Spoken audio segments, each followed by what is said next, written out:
Hello बच्चों, let's see this question. Which curve does not represent Boyle's law. यहाँ पर जो आपके पास चार कर्व दिए हुए हैं, इसमें से कौन सा बॉयल्स लॉ को रिप्रेजेंट नहीं कर रहा, ये हमें बताना है। चलिए इस क्वेश्चन को सॉल्व करते हैं बच्चों। सबसे पहले तो ये देखते हैं कि इस क्वेश्चन को सॉल्व करने के लिए हमारे पास कौन से की कॉन्सेप्ट की जानकारी होनी चाहिए। तो देखो, ये जो सवाल है हमारा बच्चों, ये बॉयल्स लॉ का सवाल है। बॉयल्स लॉ से ही सॉल्व होने वाला है। And what is Boyle's law? Boyle's law is basically कि अगर आपके पास देखो, इस तरह से उसको समझते हैं कि pressure is inversely proportional to volume if n and T are constant, यानी कि नंबर ऑफ मोल्स और जो टेम्परेचर है, अगर वो कांस्टेंट है तो आपके पास पी जो होगा वो इनवर्सली प्रोपोर्शनल होगा वी के, राइट। और यहाँ पर से आप एक चीज और लिख सकते हैं बच्चों की P V is equals to constant होता है ये। या फिर आप इसको P V is equals to constant लिख लो, या P V is equals to constant को किसी के से रिप्रेजेंट कर दो। तो देखिए, PV is equals to constant जो है बच्चों, वो x into Y is equals to constant को रिप्रेजेंट करता है, जो कि एक रेक्टेंगुलर हाइपरबोला का कर्व होता है। ठीक है, रेक्टेंगुलर हाइपरबोला। तो आपके पास जो पहला ऑप्शन है, पहला ऑप्शन देखो बच्चों, एक रेक्टेंगुलर हाइपरबोला दे रहा है पी और वी के लिए, तो ये तो बॉयल्स लॉ का कर्व होता ही है। अब आते हैं बाकी कर्व्स पे बात करते हैं। अब देखिए, जो डी ऑप्शन है उसको भी एक बार हम लोग यहीं पे समझ लेते हैं कि पीवी। आप देखो, पीवी जो है, पीवी वर्सेस पी का ग्राफ दिया हुआ है, और हम देख रहे हैं कि बॉयल्स लॉ के अकॉर्डिंग पीवी जो है वो कांस्टेंट है।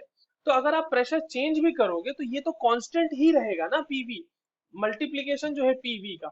तो चाहे वो वॉल्यूम हो चाहे वो प्रेशर हो, इन दोनों से वो जो ग्राफ होगा या जो कर्व होगा वो इंडिपेंडेंट होगा। So that will go constant. आप देखो, पीवी का वैल्यू कांस्टेंट है for any value of pressure. तो ये भी बिल्कुल सही है हमारे पास डी का ऑप्शन। बाकी बच के बी और सी, उनको एनालाइज कर लेते हैं।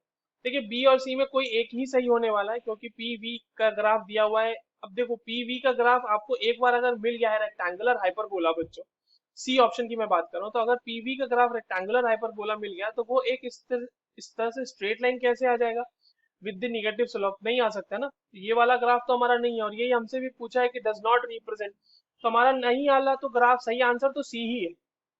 बी कैसे होगा वो देख लेते हैं एक बार। आप क्या करो, लॉग ले लो दोनों का। तो log P V is equals to log के।